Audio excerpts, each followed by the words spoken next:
예. 잠언 20장 22절 30절. 예. 잠언 3분의 2 왔네요, 이제. 잠언 20장 22절 30절. 잠언 20장 24절 요절 말씀, 잠언 20장 24절 말씀 같이 읽습니다. 사람이 가는 것은 주에게서 나오나니 그런즉 사람이 어찌 자기 길을 깨달을 수 있으리요. 사람이 가는 것은 주에게서 나오나니, 사람이 가는 것은 주에게서 나오나니. 자, 기도합시다. 위대하시고 거룩하신 주 안에 감사합니다. 하나님께서 은혜와 복을 주시고 이 아침에도 주의 영을 충만케 하시며 위로부터 주의 은혜, 또 아버지는 주의 풍성하신 긍휼과 또 주의 지혜와 주의 권능과 각양 좋은 모든 은사들, 다양한 선물들을 저희에게 풍성하게 쏟아부어 주시고 저희가 참으로 땅의 비를 흡수하는 것처럼 그렇게 말씀을 받도록 도와주십시오. 하나님 아버지 하나님께서 은혜의 위에 은혜를 더해 주시고 듣는 모든 혼들에게 귀를 열어주시고 마음을 열어주시고 말씀을 마음에 보고에 쌓아둘 수 있도록 인도해 주시고 언제나 영감 있고 은혜롭고 경이로운 말씀이 쏟아져 나가게 하시고 또 듣는 이들이 모두 믿음으로 말씀을 받아서 쌓아둘 수 있도록 하고 그리고 그것을 마음에 숨겨두고 오래도록 간직할 수 있도록 하나님께서 은혜 허락하여 주시옵소서. 아버지 하나님 어느 때나 저희 가운데 함께 하시고 저희 속에 일하시는 주 예수 그리스도를 찬양하고 또 주님께 감사드립니다. 이한 특별히 크게 크신 권능으로 제 안에서 효과적으로 일하여 주시길 원합니다. 감사드리며 주의 성교도합니다. 아멘. 예, 오늘 공부할 잠언은 사람이 가는 것은 주에게서 나오나니. 사람들은 누구나 자기가 원하는 대로 하고 싶은 대로 하고 싶어도 인생은 뜻대로 되지 않는다고 그렇게 고백을 합니다. 사람들은 내일 일도 모르면서 장래의 계획을 세우고 목표를 세우고 비전을 품어야 한다 이렇게 말합니다. 나이가 조금만 든 사람이라면 이 진리는 사람이 가는 것은 주에게서 나오나니 사람의 일은 사람이 뜻대로 되지 않는다. 이 진리는 누구나 깊이 체험하는 일입니다. 누구나 조금만 살아본 사람 다 체험합니다. 인생을 어릴 때 계획한 대로, 젊을 때 생각한 대로, 꿈꾼 대로 사는 사람, 그렇게 내가 가고자 하는 대로 갔던 사람, 그런 사람은 거의 없습니다. 이는 성경이 말하는 바와 같이 사람이 가는 것은 주에게서 나오기 때문입니다. 저는 이런 말씀을 설교하기가 굉장히 조심스럽고 강의할 때도 마찬가지인데 왜 그런가 하면 이런 말씀이 이제 성경이 좀 많이 나와요. 근데 한국인들의 이 마음속 심성 깊은 곳에 운명론, 체험, 숙명, 사주팔자 이런 어떤 것이 굉장히 깊이 뿌리 박고 있어서 자연스럽게 나오기 때문입니다. 얼마나 깊이 뿌리 박혀 있는지 이게 자연스럽게 나옵니다. 성경에서 이런 구절을 읽을 때면 이게 자연스러워, 이게 사람이 가는 것은 주에게서 나오나니 하면서 자연스럽게 이 운명론과 딱 결합이 돼요. 왜? 내 마음속에 그것이 있기 때문에 말씀이 자연스럽게 그렇게 딱 결합이 됩니다. 크리스천이 된 후에도 나는 말은 크리스천이고 문의는 크리스천인데 이 심성 속에 운명론이 딱 자리 잡고 있어요. 왜요? 그 운명론이 기독교로 오면 뭐가 되면 예정론이 되거든요. 그 주님의 주권 섭리해가지고 자연스럽게 이게 딱 결합이 된다고요. 그래서 여전히 말은 크리스천인데 이런 것들이 얽매여 있는 일이 굉장히 많이 있습니다. 크리스천은 기본적으로 이 프론티어 정신이 있어요. 개척자의 정신이라고. 그런데 한국의 크리스천들은 이 프론티어 정신이 없습니다. 왜? 한국의 크리스천들은 자연스럽게 운명론에 연관이 되어 있습니다. 사람이 가는 것은 주에게서 나온다. 이 말은 굉장히 그 성경적인 문자가 성경적인 주의 말씀인데 이게 항상 쓰이는 구절을 보면 그 상황을 보면 굉장히 운명론에서 같이 쓰입니다. 그런 체념하거나 운명론에서 사람이 하는 일이 뭐 다 주에게서 나오는데 하면서 운명론과 딱 결합이 돼요. 그래서 이게 운명론을 받아들이고 인생을 운에 맡기는 그래 크리스천들은 운이란 말을 못하고 되면 뭐죠? 하나님께 맡긴다 이렇게 말하죠. 사람이 가는 길은 주에게서 나온다. 이것은 이 말은 뭔 말인가 하면 운명론이 아니고 주의 길을 걸으라 이 말입니다. 주의 길을 걸으라. 자기 눈에 옳은 길이나 죄의 길, 사마의 길, 음행의 길, 비뚤어진 길로 걷지 말고 의의 길, 생명의 길, 화평의 길, 주의 길로 걸으라 이 말입니다. 선택은 각자의 몫이고 결과 역시 각자가 책임져야 됩니다. 각 사람이 I choose, 내가 선택하는 거예요. 그리고 뭐라고요? 내가 그 결과에 책임을 져야 된다고. 사람이 어느 길로 갈지는 주에게서 나오기 때문에 미리 다 정해져 있다. 애써봐야 소용이 없다는 식으로 일간을 이해하면 크게 잘못하는 겁니다. 내가 지금 음행의 길로 가는데 이게 주에게서 나온 길이다. 말돼야 안 돼요. 내가 지금 죄의 길을 가고 있으면서 이거 다 주에게서 나온 길이다. 말도 안 되는 소리죠. 이게 다 정해진 길이야. 그러면은. 근데 이게 코리언들한테 이게 통해요. 코리언들에게 통해. 북왕국 이스라엘 왕들은 모두 다 여로보암의 길로 걸었습니다. 남왕국 유다에서 선한 왕들은 다윗의 길로 걷고 그렇지 않은 다윗의 길로 걷지 않았어요. 그럼 어떻게 된 거죠? 다윗의 길로 걷느냐 여로보암의 길로 걷느냐 아합의 길로 걷느냐는 각자 선택이에요. 각자 선택하고 그 결과도 각자 책임을 져야 됩니다. 유다의 약한 왕들은 다윗의 길대로 걷지 않았습니다. 하나님은 그들에게 걸어야 할 길을 제시하셨고 그들이 무엇을 선택해야 할지 대언자들을 통해서 반복해서 말씀하시고 경고하셨습니다. 주께서 미리 정해주신 것이 아니라 주께서 이 왕은 다윗의 길로 걷고 이 왕은 여로보암의 길로 걷고 이렇게 미리 정해주신 것이 아니라 그들이 각자 바른 길을 택해야 한다. 택하라. 이렇게 경고를 하신 겁니다. 생명의 길은 생명이신 주에게서 나옵니다. 의의 길은 의이신 주님에서 나옵니다. 진리의 길은 진리신 주님에게서 나옵니다. 화평의 길은 우리 화평이신 주님으로부터 나옵니다. 주의 길은 주로부터 나오기 때문에 사람이 주의 길을 갈 때 그 사람이 가는 길은 주에게서 나오느니라 이렇게 말하는 겁니다. 사람이 가는 길은 주에게서 나온다. 그러나 죄의 길이나 음의 길은 주에게서 나오지 않습니다. 사람의 눈에 옳게 보이는 길이 있어도 그 끝은 사망의 길입니다. 사람이 가는 길은 사람이 가는 것은 주에게서 나온다. 이 말씀은 주의 길로 걸어라는 권고고 명령입니다. 어리석은 자는 주의 길을 알지 못하고 하나님의 심판도 알지 못합니다. 하나님은 사람들 앞에 생명의 길과 사망의 길을 두셨습니다. 왜 생명의 길과 사망의 길을 두셨죠? 선택하라 이거예요. 선택하라 이거. 선택하라. 생명의 길과 사망의 길을 두셨는데 그러면 내가 어떻게 할 수가 없지. 뭐 하고 난 생명의 길로 가고 싶은데 주님께서 사망의 길로 날 정해 놓으셨는데 이런 건 있을 수 없는 소리죠. 있을 수 없는 소리예요. 내가 생명의 길로 가면서 나 참 운이 좋았어. 하나님께서 은혜로 나를 생명의 길로 인도하셨다. 그건 이제 말은 되는데 반대는 말이 안 돼요.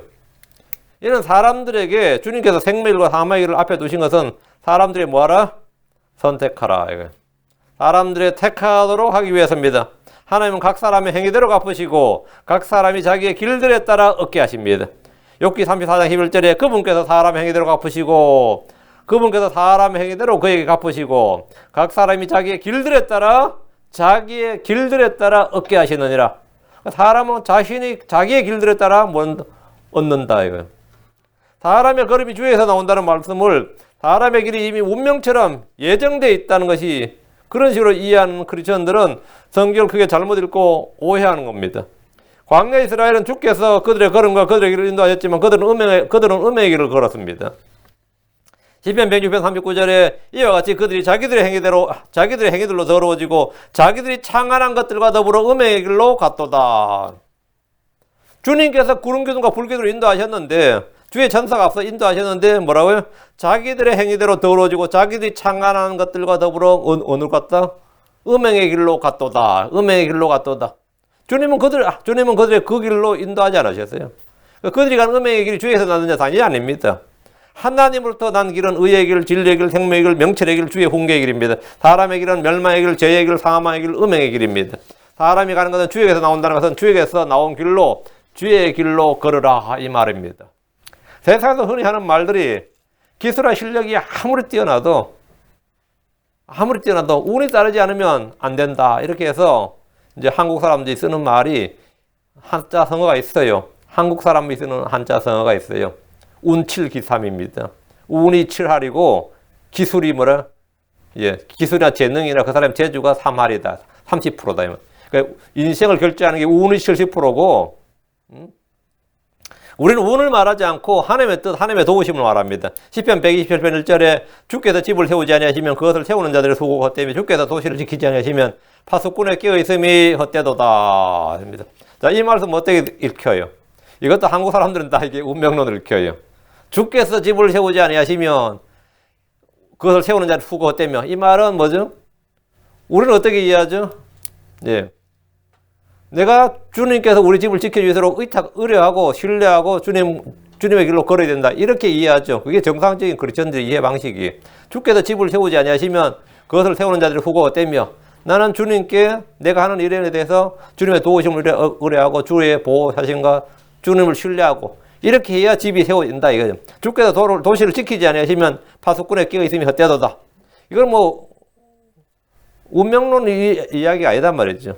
집을 세우는 자들의 수고나 도시를 지키는 파수꾼들의 깨어 있음이 헛되지 않으려면 주께서 세우시고 지키셔야 되는데 그 말은 우리가 주를 신뢰해야 된다 이거죠. 사람의 가는 길은 주에게서 나옵니다. 이 말은 모든 사람의 길이 주의 계획이라 뜻이란 말이 아닙니다. 사악한 자의 길이나 걸음을 주께서 정하신 것이 아닙니다. 모든 육체가 자기의 길을 부패시켰을 때 그 길이 주께서 나온 것이 아닙니다. 여로보암의 길이나 아합의 길이나 이스라엘의 왕들의 길은 주에서 나온 길이 아닙니다. 그들의 걸음은 주로부터 나온 것이 아니었습니다. 이들은 주의 길을 알기를 원하지 않았습니다.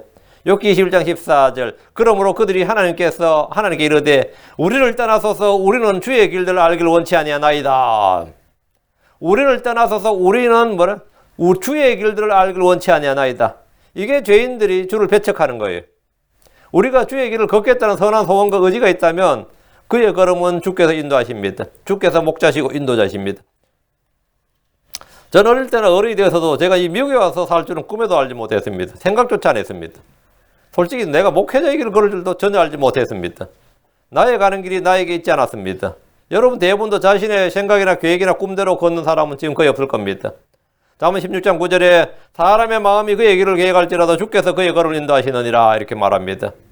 사람은 각자 자신의 길을 계획합니다. 어릴 때부터 이런저런 생각을 하게 됩니다. 그러나 그의 걸음을 인도하시는 분은 주님이십니다. 많은 계획이 있을지라도 그것이 다 서는 것이 아닙니다. 잠언 19장 21절에 사람의 마음에 많은 계획이 있을지라도 주의 뜻 그것만 서리라 했습니다. 사람의 소원을 이루어주시는 분, 그들의 생각과 계획을 이루시는 분은 주 하나님이십니다. 시편 107편 30절 파도들이 조용함으로 그때 그들이 즐거워하나니 저는 그분께서 그들이 원하는 항구로 그들을 데려가시는도다. 그들이 원하는 항구로 그들을 데려가신다.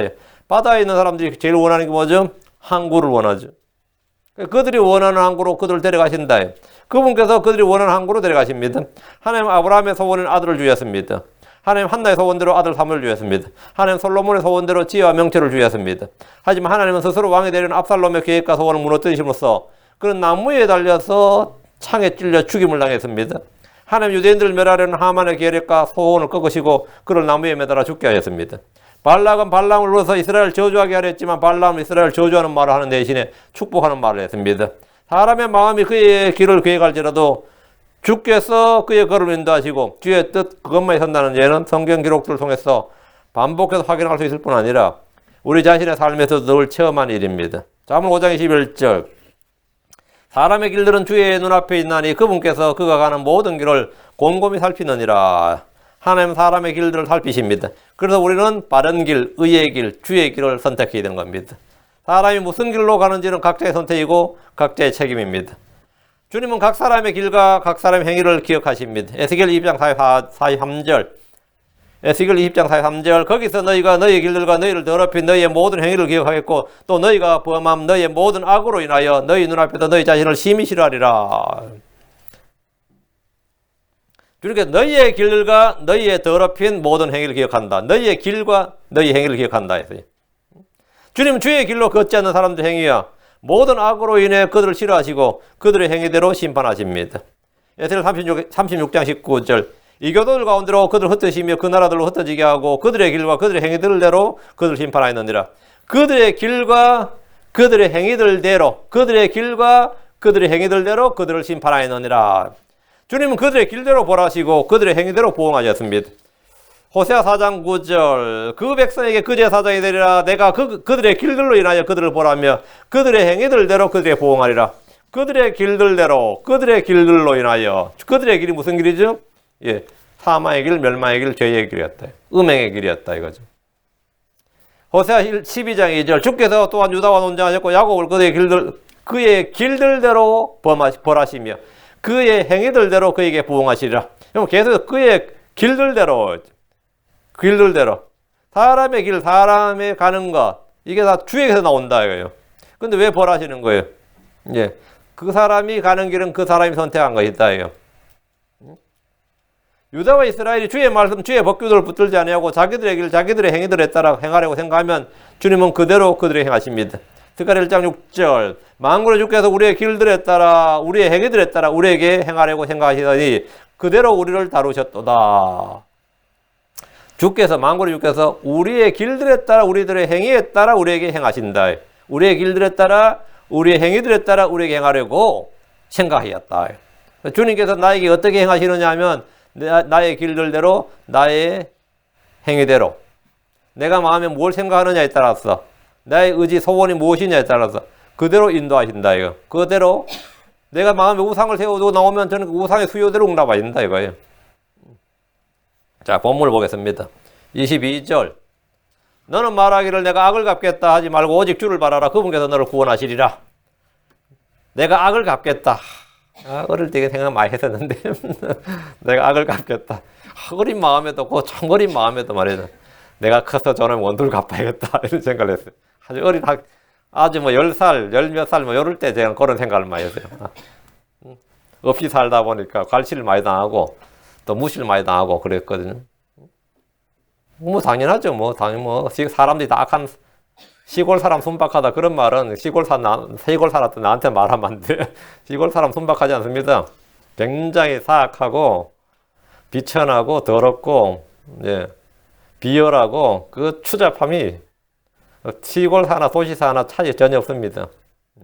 산골에 사나 어촌에 사나 뭐 저 농촌 어디 사나 이게 뭐 서울 시내 사나 LA 사나 다 똑같습니다. 사람은 다 똑같아요. 너는 말하기를 내가 악을 갚겠다 하지 말고 이스라엘 율법 중에 하나가 직접 프라이빗 사적으로 다이렉트 직접 보복을 금지하는 겁니다. 이는 어느 나라에서나 형법의 기본 원칙입니다. 국가는 개인의 사적 보복을 금지하고 모든 법치국가는 개인의 사적 폭력을 금지합니다. 그리고 국가가 모든 폭력을 독점합니다. 국가가 폭력을 독점한다. 국가가 폭력을 독점한다. 사람을 가두거나 죽이거나 뭐 그 사람의 일을 시키거나 벌금을 매기거나 뭐 태정이 있거나 때리거나 국가가 뭐라고요? 모든 폭력을 국가가 독점한다. All violence belong to the nation. 모든 파워는 국가가 독점한다 이거예요.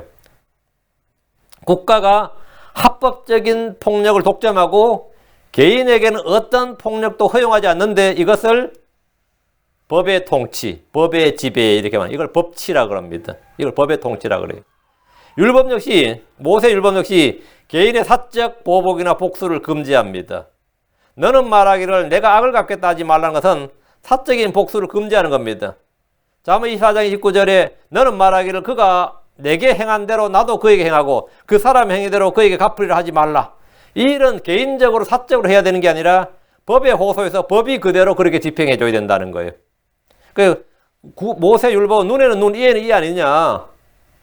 동일상의 보복의 원칙이 율법 아니냐 이거예요. 근데 그 일은 사적으로 개인적으로 내가 그렇게 해서는 안 되고 이 재판관이 그 듣고 재판해서 동일상의 보복을 해주라 이거예요. 그게 모세 율법이에요.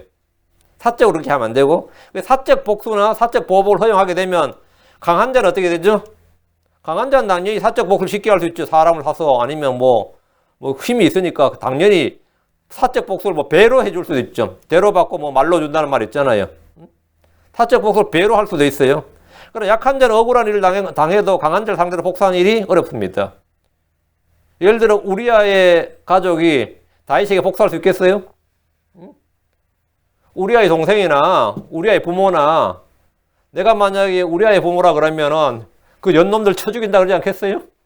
아무리 다윗이 왕이라도 안 그렇겠습니까? 하나님 이놈들에게 저주를 내려주시옵소서 이런 소리 저절로 나오죠. 이게 사적 보복이라고.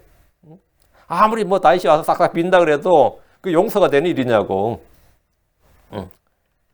그런데 다윗이 말이야 우리의 집 식구한테 피해자에게 구제 한번 안 해주고 말이야 나는 하나님께 용서받았노라 그러면 그 집 사람들 다 뒤집어 버리죠. 안 그렇겠어요? 피해자가 용서 안 했는데 자기 하나님께 용서받았다 그래버리면 미쳐버리는 거지. 그러니까 어떻게 하라는 거예요? 개인이 복수하는 건 이거는 있을 수 없는 일이다 이거예요. 사적 복수를 허용하게 되면 대상은 뭐가 된다고요? 정글의 법칙이 작동하게 됩니다. 그래서 성경 원수 갚는 일을 스스로 하지 말라 해요. 주님 말씀하시기를 누가복음 18장 7절 8절 비록 하나님께서 밤낮으로 자기에게 부르짖는 자들고 자기의 선택받은 자들을 향하여 오랫동안 참으실 자로도 그들의 원수를 갚아주지 아니하시겠느냐. 내가 너에게 이르노니 그분께서 속히 그들의 원수를 갚아주시리라. 그럼에도 불구하고 사람의 아들이 올 때에 이 땅에서 믿음을 보겠느냐 하시니라. 굉장히 중요한 말이죠. 주님께서 자기에게 부르짖는 자들, 자기의 선택받은 자들을 향하여 오랫동안 참으실지라도 보복이나 원수 갚는 걸 참으실지라도 그들의 원수를 갚아주신다 이거예요. 결국에는 언젠가는 말이에요. 그들의 원수를 갚아주지 아니하시겠느냐? 갚아주신다. 내가 너에게 이르노니 그분께서 속히 그들의 원수를 갚아주시리라. 내가 원하는 때 내가 원하는 방식은 아니더라도 갚아주신다 이거예요. 그럼에도 불구하고 사람의 아들이 올 때 이 땅에서 믿음을 보겠느냐? 이 심판주 하나님께서 원수를 갚아주시고 선한 자에게 의로운 자에게 그에 대해서 보상해 주시고 악인들에게 그에 대해서 죄인들에게 보응을 해주신다는 이런 믿음을 찾아볼 수 있겠느냐 이 말이에요. 사람의 아들이 올 때에 땅에서 믿음을 보겠느냐? 심판의 하나님을 믿는 믿음을 보겠느냐? 하나님께서 의인에게 복을 주시고 보상해 주시고 악인에게 벌을 준다는 이런 믿음이 이 세상 사람에 있습니까? 그런 게 있냐 그렇죠. 하나님의 존재도 알지 못하는 이들은 인과응보를 믿지 않습니다. 사람들은 주의 심판을 믿지 않습니다. 악에 대한 징계나 심판이 속히 집행되지 않고 의인들이 오히려 고난을 받고 악인들이 형통하는 일이 허다하기 때문에 그런 걸 볼 때면 어떻게 되죠? 죄를 짓고 악을 행해도 잘만 사는데 뭐 그렇게 행해도 운만 좋으면 잘만 사는데 그래서 심판이 없다고 생각합니다. 그래서 자기도 기회가 나면 그런 악을 행하려고 그래요. 전도서 8장 11절에 악한 일에 대한 판결이 신속히 집행되지 아니하므로 그런 까닭에 사람들의 아들들의 마음이 악을 행하려고 그들의 속에서 완전히 고정되었도다. 나도 그렇게 한탕하고 싶다 이거요. 사기를 치든 뭘 하든 그렇게 살고 싶다 이거요. 악을 행하기로 완전히 고정되었다. 왜? 악에 대한 판결이 속히 집행되지 아니하므로 하나님께서 속히 그들의 원수를 갚아주신다 했는데 그러면 그런 걸 못 본단 말이죠. 오히려 잘 먹고 잘 살다가 대대손손 잘 살더라. 그냥 그 당대만 잘 사는 게 아니라 이래요. 크리스천들 중에도 자신이 받는 억울한 일이나 비난이나 욕설이나 어려움, 고난 등을 주께 맡기면 된다고 생각하고 믿는 이들이 극히 적습니다. 뭐 되기 뭐가 돼 이런단 말이에요. 그래서 주님께서 이 땅에서 믿음을 보겠느냐. 인과응보에 대한 확실한 뿌린 대로 거두려 하는 이 확실한 믿음. 하나님께서 선하게 의롭게 경건하게 사는 자들에게 확실한 보상을 주시고 죄를 짓고 악하게 사는 자들에게 확실하게 심판을 주신다는 걸 믿음이 되면 성도들은 다 자연스럽게 뭐가 되는 거죠? 자연스럽게 주의 길을 걷게 되는 겁니다. 그건 그 믿음, 심판에 대한 그것만 확실해도 사람 자연스럽게 근데 이게 지금 흐트러지고 있다고. 심지어 크리스천들조차도 이게 흐트러진다고요. 주께서는 오래 참으실지라도 원수를 갚아주십니다. 그래도 불구하고 사람의 아들이 올 때 땅에서 믿음을 보겠느냐고 하신 말씀은 이 심판자 하나님, 심판하신 하나님에 대한 믿음을 보겠느냐 이겁니다. 이게 흐트러지니까 악이 행행하는 거죠. 제가 어릴 때는 말이죠. 시골에서 살 때 자주 듣던 말이 그럼 천벌을 면치 못하랴 이 말을 많이 들었어요. 다 불신자들 입에서 불신자들 입에서 항상 믿는 게 뭐냐면 저렇게 행해도 다 하늘이 벌을 준다는 거였습니다. 하늘이 벌을 준다. 천벌, 신벌이란 말이 있었어요. 신이 벌을 준다 이 말이에요. 그러니까 뭐가 되는 거죠? 그걸 믿고 사는 거예요. 그래서 그다가 자빠지고 다쳤다 그러면 천벌이 내렸구나 이렇게 생각하는 거죠. 그것도 위로를 막 받는 거예요. 근데 이 크리스천이 오히려 그때 사람들이 가졌던 이 인과응보 사상보다도 지금 현재 그 철학이나 사상이 훨씬 더 약해요. 그런 게 있겠냐 싶고 이런 거죠. 근데 우리가 확실한 건 하나님은 뭐라고요? 자기를 찾는 자들이 보상해 주신다. 그리고 믿는 자에게 보상해 주신 하나님을 믿어야 되고 악인에게 반드시 뭘 주신다? 보응, 심판해 주신다. 이 믿음이 있어야 됩니다. 우리는 이 믿음이 있습니다. 억울한 일을 당했다 해서 스스로 원수 갚으려 하지 말고 주께 맡기십시오. 이 세상의 법정은 구분 재판도 있고 오판이 속출합니다. 주님은 공의로운 심판관, 재판관입니다. 지금 본문 22절에 오직 주를 바라라. 그분께서 너를 구원하시리라. 그 심판 내가 안 갚음하고 원수 갚으려고 하지 말고 뭐라고? 오직 주를 바라라. 그분께서 너를 구원하시리라. 나는 구원하시고 그는 뭐라고? 심판하신다 이거예요. 이 말씀은 주의 법에 따라 재판을 받고 이 땅의 재판관들이 율법을 통해 심판을 하지 못하면 주께 구하라 이 말이에요. 신명기 32장 35절에 원수 갚는 일과 보복하는 일은 내게 속하였으니 그들의 발이 정한 때에 미끄러지리라. 그들의 재앙의 날이 가까우므로 그들에게 닥칠 일들이 속히 일어나리라. 그런 거 없다고 생각하지 말라는 거죠. 그들의 발이 정한 때에 미끄러지리라. 그들의 재앙의 날이 가까우므로 그들에게 닥칠 일들이 속히 일어나리라. 이런 신약에서도 마찬가지입니다. 율법 아래서나 은혜 아래서나 원수 갚는 일은 다 주께 속한 것이고 심판은 주님의 영역입니다. 우리는 이 일을 주께 맡기면 됩니다. 경찰이나 검찰이 제대로 일을 하지 못해도 이 국가가 공권력을 정당하게 행사하지 않더라도 해결하지 못해도 주님은 다 갚아주십니다. 주님은 다 갚아줍니다. 실제로 피해자가 피해 보상이 잘 안 되죠. 왜? 죽은 자는 말이 없단 말이죠. 죽은 자는 말이 없다고. 진짜 죽은 자가 억울하게 죽어도 산 자는 죽은 자에게 다 떠넘겨도 뭐가 되는 거죠? 죽은 자는 말이 없으니까. 자기가 죽여놓고 죽은 자가 나한테 폭행을 가했다, 뭐 사이코패스였다고 막 별의별 뭐 험담을 다 하고 비난하고 다 전가시켜버려도 배심원이나 재판관이 그걸 다 밝혀낼 수는 없는 거 아니에요. 그럼 정상을 참작하여 집행유예 이러면 어때죠? 저쪽 유가족들 미쳐버리죠. 그러니까 이 검찰이나 경찰이 전부 다 이걸 해결해 주지 못한다. 그러나 주님은 다 아시고 갚아주십니다. 주님은 다 주님은 안 통한다 이거죠. 로마서 12장 19절에 극히 사랑한 자들아 너희 스스로 원수를 갚지 말고 도리어 진노하시며 맡기라. 기록된 바 원수 갚는 일은 내 것이니 내가 갚으리라. 내가 갚으리라. 주가 말하노라 하였느니라.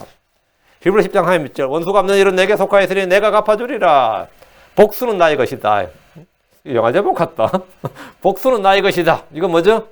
하나의 말씀이 원수 갚는 일은 내게 속하였으니 내가 갚아주리라. 주가 말하노라 하시고 또다시 주가 자기 자신의 백성을 심판하려 하고 말씀하신 분은 우리가 아노라. 근데 이 크리스천들은 스스로 원수를 갚지 않는다 이 정도에서 그치지 않습니다.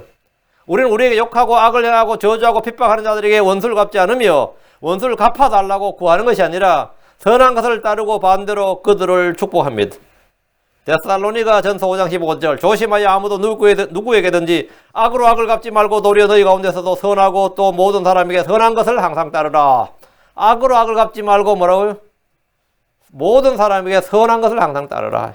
우리는 더 높은 삶의 원칙과 더 높은 수준의 삶을 추구하고 유지해야 됩니다. 베드로전서 3장 9절에 악을 악으로 욕설을 욕설로 갚지 말고 오히려 그와 반대로 축복하라. 이런 일을 위해 너희가 부르심을 받은 줄 아나니 이것은 너희가 복을 상속받게 하려 함이니라. 이것은 너희가 복을 상속받게 하려 함이니라. 우리는 복수심, 원망, 불평, 악한 감정, 쓴뿌리 등에 휘말리지 말고 거기 휘둘리지 말고 그런 것에 휩싸여서 자신을 망치지 않도록 구원받아야 됩니다. 어떨 때 가장 미운 사람이 자기와 가장 가까운 사람일 수 있습니다. 자기 배우자가 자기 가장 인생에 미운 사람일 수도 있고 자기 자녀는 자기 부모가 자기 가장 큰 걸림돌일 수도 있어요. 근데 그런 감정에 또 그런 이 현실에 자신이 휩쓸리지 말라 이거죠. 다윗은 자신을 죽이려는 사람 가장 큰 정적이 누구였습니까? 장인어른이었죠. 사울이었다고. 다윗은 자기 신을 죽이려는 사울 왕을 죽이는 대신에 피했습니다. 근데 다윗은 사울은 말이죠. 적들이 쳐들어온다 그랬는데 더 급한 게 다윗 죽이는 일이었어요. 우선순위가. 전쟁에 나가서 적들을 막는 것보다 다윗 죽이는 더 급했다고. 군대를 보내가 다윗 죽이는 더 급했다고. 그러다 오히려 자신이 죽을 뻔했죠. 그는 몇 번의 죽일 기회가 있었습니다. 몇 번의 죽일 기회가 있었지만 죽게 맡겼습니다. 요셉은 자신을 죽이려 했고 팔아버리던 형제들에게 원수를 갚는 대신에 원수를 갚을 힘이 충분히 있었어요. 기회도 충분했고 그런데 그들을 용서해 줬습니다. 우린 자신의 감정을 극복하는 것이 아니라 이를 위해서 뭐냐면 복을 상속받기 위해서 말이에요. 복을 상속받기 위해서 또 항상 모든 사람에게 선한 것을 항상 따르기 위해서 이를 위해서 부르심을 받았고 이를 통해서 복을 상속받습니다. 23절. 자, 잠언 21장 23절, 잠언 20장 23절입니다. 서로 다른 추는 주께 가지한 것이요 거짓된 저울은 좋지 못한 것이니라. 참 많이 나오는 말씀이에요. 서로 다른 추, 거짓된 저울. 이 잠은 율법에 명령된 겁니다. 신명기 25장 13절 16절 너는 내 가방에 서로 다른 추 곧 큰 것과 작은 것을 넣지 말고 내 집에서 서로 다른데 곧 큰 것과 작은 것을 두지 말며 오직 너는 완전하고 공정한 추를 두고 완전하고 공정한 데를 둘지니라. 그리하면 주 내 하나님께서 내게 주시는 땅에서 내 날들이 길게 되리니 그런 일들을 행하는 모든 자들고 불의하게 행하는 모든 자들은 주 내 하나님께 가증한 자니라 했습니다. 저는 이게 서로 다른 다른 데를 많이 봤습니다. 장사꾼들 보면 살 때 되는 데하고 팔 때 되는 데가 달라요. 그래서 제가 어린 나이에도 그래서요. 대가 다르다고, 대가 크게 틀리는 거게. 그래 내가 남겨 먹지 그러더라고. 그래 내가 남겨 먹지. 대가 똑같으면 장사하는 사람이 대가 똑같으면 어떻게 남겨 먹냐 그러는데 그게 말이 되나 싶기도 하고. 이게 대가 크게 틀린 거예요. 좀 그런 거 꽤 많이 봤어요. 근데 우리 집에는 늘 대가 좀 컸어 다른 집 대보다. 근데 내가 할머니한테 그랬지. 대좀 크기를 줄여야 된다고. 왜 우리 집 대가 다른 집 대보다 늘 더 크다고. 팔 게 많은 사람은 뭐가 되는 거죠? 대가 작아요. 살 게 많은 사람은 대가 커요. 한국에 뭐 고기 팔 때 한 근, 두 근 팔, 요즘 킬로그램, 킬로그램을 팔도록 다 법으로 강제를 했어요. 근데 법으로 강제를 해도 민간에서는 통용이 잘 안 된다고.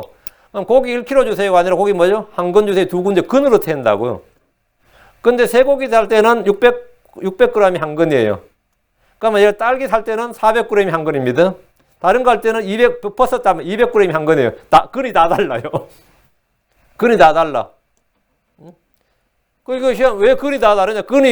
한 근이 600g이면 한 근 600g, 다 600g이지 왜 근이 다 다르냐? 그러면, 이게 무게가 다른데 같은 근으로 하면 어떡하냐는 거예요.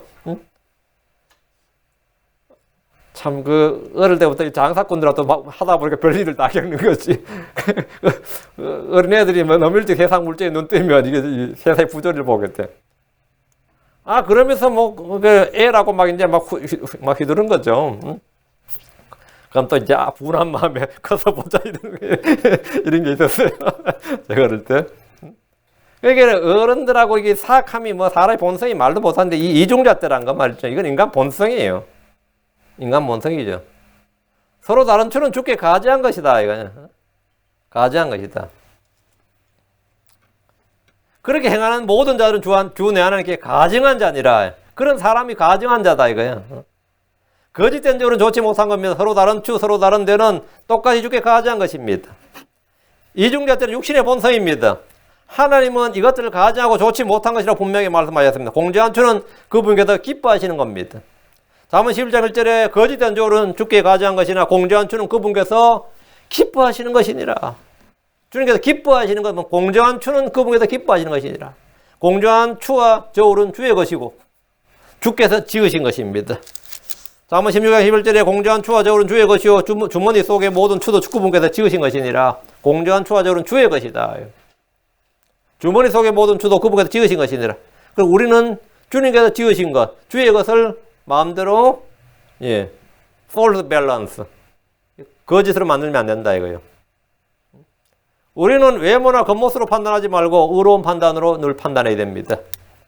24절 사람이 가는 것은 주에게서 나오나니 그런즉 사람이 어찌 자기 길을 깨달을 수 있으리요. 사람이 가는 것은 주에게서 나온다는 말은 대부분의 사람들, 특히 한국 사람들에는 제가 이미 말씀드린 운명론으로 다가올 수 있는 구절입니다. 한 구절 더 봅니다. 예레미야 10장 3절 오 주여 내가 알거니와 사람의 길이 사람 자신에게 있지 아니하고 걷는 자의 걸음을 인도하는 것이 그 사람에 있지 아니하나이다. 아무리 애를 써도 안 되는 일은 안 됩니다. 어떤 일은 생각하지도 않았는데 됩니다. 목동 다윗은 아버지의 신분을 갖다가 그냥 형들한테 그냥 갖다 주라는 아버지 신분을 갔어요. 그냥 목동 다윗이. 근데 그날 갔다가 무슨 일이 있었어요? 인생을 바꾼 일이 있었어요. 골리앗과 싸움이 붙은 거예요. 그렇다면 골리앗하고 싸우라고 내보낸 것도 아니고 지가 그냥 분노해가지고 골리앗이 하는 말 듣고 그냥 의분이 일어나가지고 내가 싸우겠다고 해서 골리앗과 싸웠는데 이겨버렸어. 아무도 기대하지 않았어요. 다윗이 이길 줄은 아무도 기대하지 않았어요.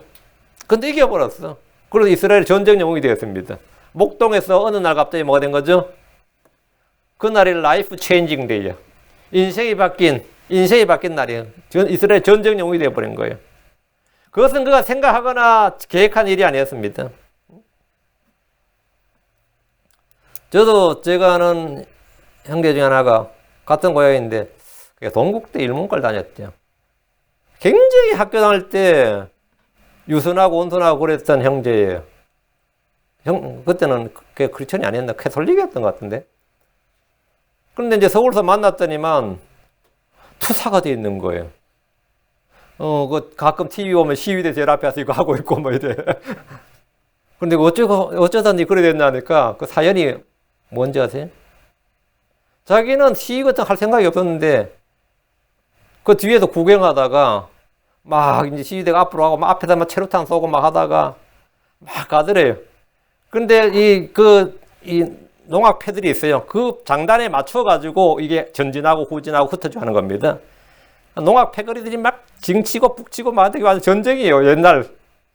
그러면 이 시비대들이 이미 그걸 알고 있어서 그 소리를 아는데 얘는 수의를 한 번도 안 해봤으니까 그 장단을 모르는 거야. 뒤로 우르 빠져야 될 때 못 빠지고 있다가 자기 제일 뒤에서 도망을 치게 된 거죠. 근데 다시 북을 치니까 다시 뺑 돌아서 앞으로 가니까 자기가 제일 앞에 서게 된 거예요. 자기는 예상도 안 하는데 제일 앞에 선두에 서서 싸우게 된 꼴이 난 건데 그게 찍혀버린 거예요. 카메라에. 찍혀버리고 검거작전에서 이런 검거하라 이래 된 거예요. 그래서 검거에서 감옥 교도소 한번 갔다 오고 하다 보니까 투사가 다 해버린 거예요. 내가 어떻게 투사했는데 나도 우연찮게 그래 됐다 이거야. 자기가 운동권을 뭐 우자한 것도 아니고 우연찮게 투사가 됐다 이거. 우연찮게. 그날이 그럼 자신 인생을 바꿔놓은 날이 된 거죠. 인생을 바꿔놓은 날이에요. 사람들이 이렇게 꽤 많습니다. 마틴 루터는 종교개혁에 할 생각조차도 없었던 사람입니다. 근데 종교개혁가 뭐죠? 역사책에 다 나오잖아요. 마틴 루터라고. 그냥 답답한 마음에 그냥 자기가 생각하는 걸 그냥 시중에 어디 붙인 것도 아니고, 자기 집 창고에다가 뭐 자기 그 성당 창고 문 앞에다 붙인 거예요. 95개조 반박문을. 근데 누가 우연히 보고 그거를 떼가가지고 인쇄해서 팔아먹어버린 겁니다. 돈 벌려고. 근데 그게 종교개혁에 뭐가 된 거죠? 난리가 나버린 거죠. 뭐 세상에, 뭐 캐톨릭에서 이름 잡아드리라 그러고, 캐톨릭 교회에서. 그러니까 난리가 나서 그 사람 졸지 뭐가 된 거예요? 종교개혁의 아이콘이 된 거지. 그 사람이 뭐 종교개혁 하겠다고 뭐 조직을 하거나 뭐 그런 거는 교황을 대적하겠다. 그런 게 전혀 없었습니다. 우연찮게 그렇게 됐는데 졸지 그러다 보니까, 그렇게 됐어요. 그래서 이제 다윗도 그는 들에서 그냥 아버지 양을 치고 있었는데, 어느 날 자기 집에 사무엘이 왔어요. 그 자기는 아버지한테 부름도 못 받았습니다. 근데 다 데려오라 그래가지고 그에게 기름을 부었단 말이죠. 그 일은 다윗이 계획하거나 생각하는 일이 아니었습니다. 사람이 가는 것은 주에게서 나온다는 말씀대로 그 모든 일이 주에게서 나왔습니다. 하나님은 선한 사람의 걸음을 정하십니다. 시편 37편 3절에 주께서 선한 사람의 걸음을 정하시고 그의 길을 기뻐하시는도다. 우리는 주께서 정하신 걸음을 다 알 수 없습니다. 그래서 그런즉 사람이 어찌 자기 길을 깨달을 수 있으리요 이렇게 말합니다. 우리는 내일 일을 알 수 없습니다. 다만 인생을 돌아볼 때 주께서 어떻게 인도하셨는지를 볼 수 있을 뿐입니다. 잠언 16장 9절에 사람의 마음이 그의 길을 계획할지라도 주께서 그의 걸음을 인도하시느니라. 누구든지 사람이 주의 길들을 걷고자 한다면 주께서 그를 인도하실 겁니다. 주님은 선한 목자시고 혼의 목자시고 나의 목자시기 때문입니다. 25절 거룩한 것을 삼키는 자에게는 서원을 한 뒤에 물어보는 것이 올무가 되느니라. 거룩한 것을 삼키는 자에게는 서원을 한 뒤에 물어보는 것이 올무가 된다. 그래서 재산을 삼킨다, 사람을 삼킨다, 거룩한 걸 삼킨다는 것은 먹어치운다, 없애버린다는 뜻입니다. 우리 주님께서 유대의 종교 지도자들이 작은 율법을 지키느라 신경을 쓰면서 과부의 집을 삼키는 일을 했을 때 마태복음 23장 24절에 너희 눈먼한 여자들아 너희가 모기는 걸러내고 낙타는 삼키는도다 이랬죠. 우리 금정지에 보면 모기에 긴장하고 이래야 되는데 strain at 때문에 아마 그렇게 번역한 것 같은데요. 모기는 걸러내고 봅니다. 모기는 스트레이너가 뭐냐면 여러분이 주방에서 딸기를 씻어 뭘 씻을 때 채 있죠, 채. 그게 그리고 샤워기 탁 틀어놓고 물거 틀어놓고 뭐 씻을 때 그게 스트레이너입니다. 스트레이너. 그게 스트레이너. 그게 너희가 모기는 걸러내고 할 때 모기를 왜 걸러내냐 이게. 그 와인을 마실 때 포도즙을 마실 때 목이나 팔이나 이렇게 이제 날파리 같은 게 떨어지면 그 부정한 짐승이잖아요. 근데 색깔이 안 보인다고. 잘 보이겠어요? 안 보이겠어요? 녹아버리면 잘 안 보이죠. 빠져 죽어 있어도 시체가 안 보인다고. 그러니까 체에다가 이제 즙을 그냥 떠서 마시는 게 아니라 그 체에다가 부어서 걸러내요. 그러면 그런 것들이 이제 이물질 같은 건 다 걸러지겠죠. 그래서 그걸 안 마시기 위해서 모기는 걸러내고 말이에요. 그리고 철저하게 율법을 지키기 위해서. 그런 거 하나도 실수로라도 그런 거를 내가 먹지 않기 위해서 그렇게 체에 걸러내. 그 너희가 모기는 걸러내고. 낙타는 부자한 짐승이죠. 낙타는 삼키는 도다. 이거 좀 황당한 거죠. 그 주님께서 바리새인을 향해서 그렇게 이제 말씀하셨어요. 너희는 모기는 걸러내고 그 사소한 율법을 지키기 위해서 그렇게 채로 걸러서 즙을 마실 정도 그렇게 열심히 했는데 낙타는 삼키는 도다. 과부의 집을 털고 말이죠. 가난한 자들을 압박하고 부모를 공개하라고 하는데 그걸 안 하고 이런 큰 율법들 누구나 쉽게 알 수 있는 인간 본성적으로 알 수 있는 그런 것들에 대해서는 뭐라고요? 그냥 재물이 탐나서 삼킨다 이 말이에요. 거룩한 것을 삼켰다는 말은 주께 드리고자 했던 11조나 서원이나 봉헌물이나 화평헌물 등을 그냥 취소하고 자기가 먹어 치운 걸 말합니다. 부모를 섬겨야 할 재물을 자신이 먹고 이웃이나 형제에게 줘야 할 것을 주지 않고 자신이 차지하는 것이 거룩한 것을 삼키는 일입니다. 이런 자들은 서원을 한 뒤에 물어보는 것이 올무가 됩니다. 서원을 한 후에 그것을 삼켜버렸다면 그가 한 서원은 그에게 올무죄가 됩니다. 신명기 3장 21절에 내가 주 내 하나님께 서원하거든 서원한 것을 서원한 것 갚기를 더디하지 말지니라. 주 내 하나님께서 반드시 이것을 내게 요구하시니 그것이 내게 죄가 되리라. 죄가 되리라. 신명기 23장 2, 3절 너는 내 입술에서 나간 것을 지키고 행할지니 곧 자원 업무는 주 내 하나님께서 내가 서원하여 내 입으로 약속한 대로 행할지니라. 이것이 율법입니다. 서원을 한 후에 욕심으로 이런저런 핑계를 대며 서원을 미루면 그것이 그에게 올무가 됩니다. 전도서 5장 4절 5절 내가 하나님께 서원하거든 그것을 갚는 일을 미루지 말라. 그분께서 어리석은 자들을 기뻐하지 아니하시나니 내가 서원한 것을 갚을지어다. 내가 서원하고 갚지 않는 것보다 서원하지 않는 것이 나으니라. 26절 지혜로운 왕은 사악한 자를 흩으며 그들 위로 바퀴를 가져오느니라. 하나님 왕과 위정자들에게 심판의 칼을 주었습니다. 공권력을 가진 경찰이나 공무원들은 하나님의 사역자들입니다.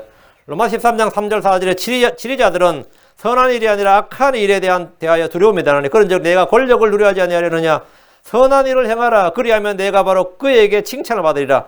그는 하나님의 사역자로서 내게 선을 베푸느니라. 그러나 내가 악한 것을 행하려거든 두려워하라. 그가 헛되이 칼을 차지 아니하나니 그는 하나님의 사역자여 보복하는 자로서 악을 행하는 자에게 진노를 집행하느니라. 지혜로운 왕은 공권력을 사용해서 악을 행하는 자들을 심판하고 그들을 처벌합니다. 왕들은 죄인들을 잡아서 감옥에 넣기도 하고 죽이기도 합니다. 국가는 합법적인 폭력을 독점하고 있습니다. 합법적인 폭력을 독점하고 있어요. 왕은 국가에서 최고의 심판자입니다. 그래 국가는 사실 아직도 구약 시대에 있는 거죠. 국가는 뭐라고요?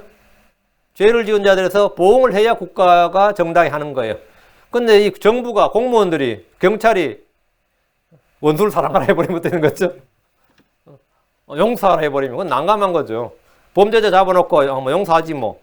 이거는 개인에게 해당되는 거예요. 국가는 아직도 구약시대 율법의 집행관들이에요.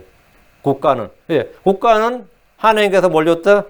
합법적인 폭력을 행사할 수 있는 그게 불법이 아니에요.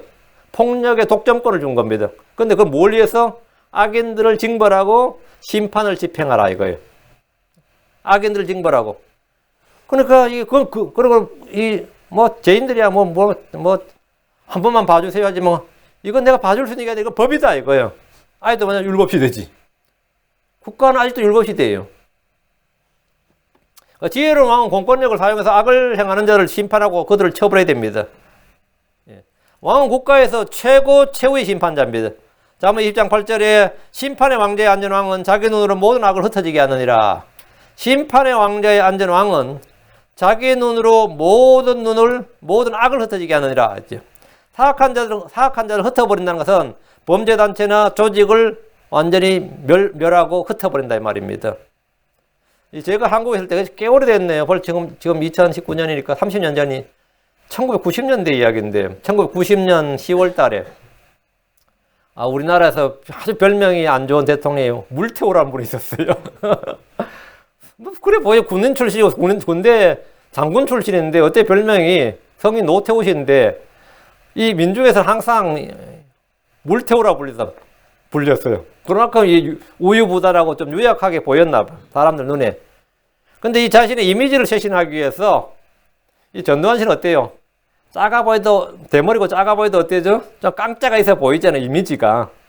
근데 노태우 씨는 인상도 좋고 사람도 좋고 그래 보이죠. 자기 이미지 쇄신을 위해서 범죄와의 전쟁을 선포했어요. 그것도 TV에 미리 사전에 탁 준비해놓고 한 게 아니라 거의 얼떨결에 거의 약간 즉흥적으로 범죄와의 전쟁을 선포하면 되는데 그 당시 시국이 상당히 사회가 좀 소란스러워 안 좋아가지고 국민들이 절대적인 지지를 보냈습니다. 거의 경찰 힘으로만 부족할 정도로 전국의 범죄자들을 소탕하기 시작했어요. 이때 전국의 조직폭력배들을 소탕을 시작했는데 국가가 가진 합법적인 권력을 이 양반이 가장 정당하게 확실하게 사용한 예였습니다. 그때 그래서 이거 가지고 영화도 나오고 그 영화에 보면 진짜 범죄자들은 아무도 안 잡히죠. 근데 어쨌든 그때 잡힌 범죄 조직만 한 2,000개 가까이 돼. 2,000개 약간 덜 되고 2,000개 가까이 될 정도로 이 악을 흩어지게 했던. 그래서 엄청난 지지를 받았었죠. 예. 그러니까 국가가 가진 합법적인 권력을 정당하게 사용한 예입니다. 사실 이 위정자들이 이미 그들은 법으로 충분한 권력을 줬는데 제대로 사용을 하지 않는 거죠. 제대로 사용하지 않는 거예요. 이 누구에게 더 많은 권력을 준 거 아니에요. 다 자신에겐 그의 권한은 똑같은데 법은 이미 정해져 있다고. 그 법에 있는 권력을 제대로 사용할 줄 알면 그 사람이 뭡니까? 훌륭한 사람이에요. 지혜로운 사악한 자들을 흩어버리고 그들 위로 바퀴를 가져온다 했어요. 바퀴란 뭐냐면 타작하는 바퀴입니다. 소가 끄는 탈곡기를 말합니다. 여기엔 서너 개의 바퀴가 달려 있습니다. 다윗은 자신이 왕좌에 앉아서 결단한 일이 뭐냐면 나는 이런 일을 한다 이거예요. 다윗이 뭐냐면 난 악한 자들을 내가 왕으로 있는 나는 내가 악한 자들을 용납하지 않겠다 이거예요. 시편 101편 5절에 8절에 보면 누구든지 자기 이웃을 몰래 헐뜯는 자는 내가 끊을 것이요 거만한 눈빛과 교만한 마음을 지닌 자는 내가 용납하지 아니하리이다. 내 눈이 땅에 신실한 자들 위에 있어 그들이 나와 함께 거하게 하리니 완전한 길 안에서 걷는 자 곧 그가 나를 섬기리이다. 그가 나의 신하가 될 수 있다 이거예요. 속이는 자는 내 집안에 거하지 못하며 거짓말하는 자는 내 눈앞에서 머물지 못하리이다. 내가 땅의 모든 사악한 자를 일찍 멸하리니 이것은 사악하게 행하는 모든 자를 내가 주의 도시에서 끊으리 함이니라. 특히 예루살렘에서는 이런 놈 못한다 이거예요. 다윗 자신이 제의하는 동안에는 내가 이런 건 철저하게 하겠다. 그러면 태평성대가 되는 거예요. 근데 이게 참 다윗이 뭐 관심법이 있는 것도 아니고 심리가 아니고 거만한 눈빛과 교만한 마음을 지닌 자를 용납하지 않겠다 그러면 그때 되는 거죠. 상당히 주관적이 되는 거죠. 그냥 법에 따라 인재를 등용하고 법에 따라 판단해야 됩니다. 지금 다윗이 지금 내가 하는데 그러다 보니까 실제로 물론 다윗이 이렇게 뭐 훌륭한 정치를 했죠. 근데 실제로는 이제 문제가 터진 게 자기 집안의 내부의 문제였습니다. 일단 요압을 처리할 수가 없었고 요압이 군대 대장이고 요압을 처리할 수가 없었고 요압이 악을 많이 행했는데 내가 이렇게 하겠다 했더니 요압한테 이렇게 못했잖아요. 집행을 못했어요. 요압한테는. 자기 아들들한테도 이걸 집행을 못했고요. 예. 그러다 주의 도시에서 끊어버린다 그랬는데 실제로는 속에서만 막 썩어들어가고 있었던 거지. 27절. 사람의 영은 주의 등잔불로서 뱃속의 모든 부분을 살피느니라. 성경에는 하나님의 영, 마귀의 영, 사람의 영, 짐승의 영이 나옵니다. 네 가지 영이 나옵니다. 네 가지 인격적 주체가 나온다 이 말입니다. 킹제임스 성경을 제한 현대역본은 짐승의 영이 나오지 않습니다. 개혁 성경에도 짐승의 영이 있다는 사실이 나오지 않습니다. 짐승의 영이 있다. 대부분의 한국의 크리스천들은 영과 혼이 서로 다른 것이라는 사실도 알지 못한 채 영혼 이렇게 한 단어로 말합니다. 영혼은 한 단어가 아니고 영과 혼 두 단어입니다. 스피릿 소울이 아니라 스피릿 앤 소울 두 단어입니다.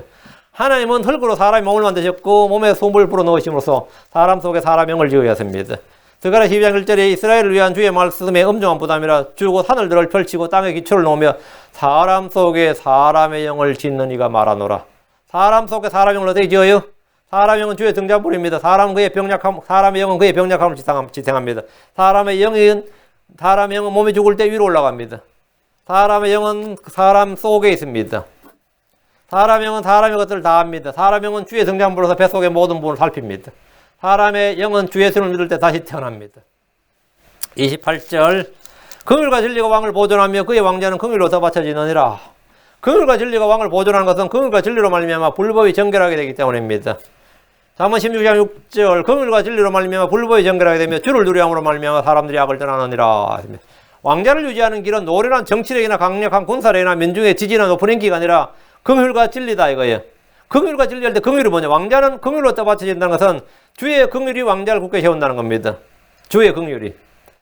이사야 16장 5절에 왕자가 긍휼로 굳게 서리니 그가 다윗의 장막에서 진리 안에서 그 왕자에 앉아 심판하며 판단의 공의를 구하고 신속히 의를 행하리라 했죠. 유다의 망한 왕들의 특징은 긍휼과 진리가 없었던 겁니다. 이스라엘 왕들은 모두 하나같이 긍휼과 진리가 없었습니다. 하나님은 다윗을 왕으로 세우시면서 사울에게 빼앗은 것처럼 긍휼을 다윗의 집에서 빼앗지 않겠다고 하였습니다. 사무엘하 7장 15절에 그러나 내가 내 앞에서 물리친 사울에게서 내 긍휼을 빼앗은 것 같이 그에게서 그것이 떠나게 하지는 아니하리라. 하나님의 긍휼이 다윗과 그 집의 왕자를 오랫동안 보존한 겁니다. 주께서 긍휼을 거두시면 그의 왕자는 일찍이 그 집을 떠났을 겁니다. 진리가 왕을 보존한다는 것은 주의 법, 주의 명령인 진리를 잘 지키고 행하면 주께서 그의 왕자를 보존해 주시겠다는 약속입니다. 왕자를 굳게 세우려면 왕 앞에서 사악한 자를 제거해야 됩니다. 잠언 25장 5절 왕 앞에서 사악한 자를 제거하라. 그리하면 그의 왕자가 의 안에서 굳게 서리라. 요즘처럼 국민투표로 그 인기투표로 권력을 잡는 시대에는 백성들의 인기, 지지를 구하는 것이 숙명처럼 되어있지만 왕자를 굳게 세우는 것은 악한 자를 제거하는 것입니다. 가난한 자를 진실하게 재판하는 것이 왕자를 굳게 세우는 일입니다. 잠언 29장 14절 왕이 가난한 자를 위해 신실하게 재판하면 그의 왕자가 영원히 굳게 서리라. 하나님께서 권력을 계속 주신다 이 말이죠. 그럼 긍휼과 진리는 어떻게 임합니까? 내게 하나님의 긍휼과 주의 진리가 임해야 될 거예요. 그럼 내게 하나님의 긍휼과 진리가 어떻게 임하냐 이거예요. 주의 언약과 그분의 증언들을 지키면 됩니다. 시편 25편 10절에 주의 모든 행로는 그분의 언약과 그분의 증언들을 지키는 자들에게 긍휼과 진리로다 했고, 하나님은 긍휼과 진리가 풍성하신 하나님입니다. 잠언에 말하기를 잠언 3장 3절에 긍휼과 진리가 내게서 떠나지 말게 하고 그것들을 내 목에 매며 내 마음판에 기록하라. 뭔 말이에요? 예, 주의 행로 그분의 증언들을 지키라 이 말이죠. 다음 선을 꾀하면 긍휼과 진리가 임합니다. 잠언 14장 22절 악을 꾀하는 자들은 잘못하지 아니하느냐. 그러나 선을 꾀하는 자들에는 긍휼과 진리가 있으리로다. 선을 꾀하는 자에게 긍휼과 진리가 있다. 29절입니다. 젊은 자들의 영광 그들의 힘이요 늙은 자들의 아름다운 흰머리니라. 젊은 자들의 영광 그들의 힘이요. 젊은이 하면 뭐죠? 힘이죠. 젊은이들은 힘, 청춘한 힘입니다. 젊음은 곧 힘을 나타냅니다. 늙은 자들의 아름다움은 흰머리입니다. 흰머리는 노인들에게 주어진 영광의 관입니다. 잠언 16장 31절 흰머리를 의의 길에서 얻으면 그것은 영광의 관이 되느니라. 흰머리를 의의 길에서 얻으면 그것은 영광의 관이 되느니라. 예. 요즘은 흰머리가 싫다고 염색한 사람들이 많습니다. 흰머리가 싫다고. 흰머리를 의의 길에서 얻는 것이 아니기 때문에, 흰머리를 의의 길에서 얻은 것이 아니기 때문에 흰머리를 싫어하는 겁니다. 의의 길에서 얻었다. 그러면 뭐죠? 흰머리가 뭐라고요? 관입니다. 크라운이에요. 예. 30절 파랗게 먹는 상처는 악을 깨끗이 없애나니 이와 같이 채찍도 뱃속의 여러 부분을 깨끗하게 하느니라. 이것은 형벌의 교화 기능을 말합니다. 형벌은 무슨 기능이 있다? 교화 기능이 있다. 오늘날 많은 이들이 형벌은 교화 기능이 없다는 이론. 그래서 형벌은 교화 기능이 있다. 이걸 엄벌주의라고 합니다. 형벌은 교화 기능이 없다. 이걸 온정주의라고 그래요. 북유럽에서는 온정주의를 채택해가지고 사형이 없어요. 지난번에 자기가 경찰 복장하고 섬에 가서 리트리트하는 애들 수십 명, 수백 명 사주기내 있죠. 노르웨이에서 있었어요. 자동소총으로 와 쏴버려. 그리고 엄청 전 세계를 놀라게 했던 일인데, 걔 지금 석사기 받는다나 박사기 받는다나 혼자 좋은 그 아파트 같은 교도소에서 있으면서 공부 다 하고 학교 나가고 그러고 있습니다. 그 노르웨이 법이 그래요. 그 범죄자의 그 사람이 그렇게 죄를 저지른 것은 우리 사회가, 우리 국가가 그 사람을 제대로 양육하지 못했다는 국가 책임론이야. 그래서 거기서는 사람 아무리 쏴 죽여도 여기서 원베드룸 얻어서 사는 웬만한 사람들도 훨씬 잘 삽니다. 그 용돈도 줘요. 그래서 거기에서 또 우리가 다시 한번 놀라버렸지. 이거 사람 죽인 그놈도 놀랐지만 그 사람에게 그렇게 해주는. 그런데 반대로 러시아에 가면 사람을 그렇게 한 사람들에 대한 형벌이 진짜 보는 사람이 진짜 놀랄 정도고 그 엄벌주의거든요. 그 죄수들은 제발 좀 자기를 죽여주었으면 사형을 좀 언도받았으면 하는 마음이 간절한 소원이에요. 제대로 누울 수도 없는 곳에 딱 걸어놓고 또 몇 시간은 이 닭장처럼 그렇게 사방에서 별로 못 움직이도록 그렇게 엄청 추워요. 하루 또 그러니까 아주 좁은 공간에 이제 운동할 수 있도록 왔다 갔다 몇 번 할 수 있도록 해주고 그렇게 해가지고 하는데, 네. 그래서 이제 거기에서 어떤 사람이 사형언도를 받았는데, 죄수가 사형언도를 받았는데 감형이 돼서 무기징역이 됐다고 하니까 그날 자살한 사람도 있어요. 너무나 절망해가지고. 이걸 엄벌주의라 그래요.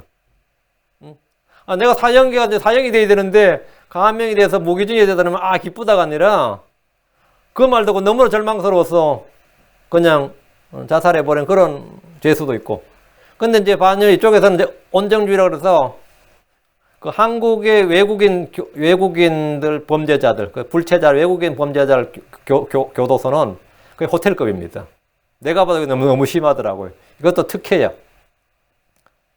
이건 뭐 그렇게 애들이 나가고 싶어 하질 않는 거예요. 제발 하루라도 좀 여기 이 교도소에 좀 더 머물게 해주소서. 뭐 이런 식이에요. 그만큼 잘해주는 거예요. 근데 여기에 더 교화의 기능이 있다는 건데, 제가 볼 때는 뭐 다 헛소리고, 성경에 따르면 성경은 뭐냐, 엄벌주의를 채택했어요.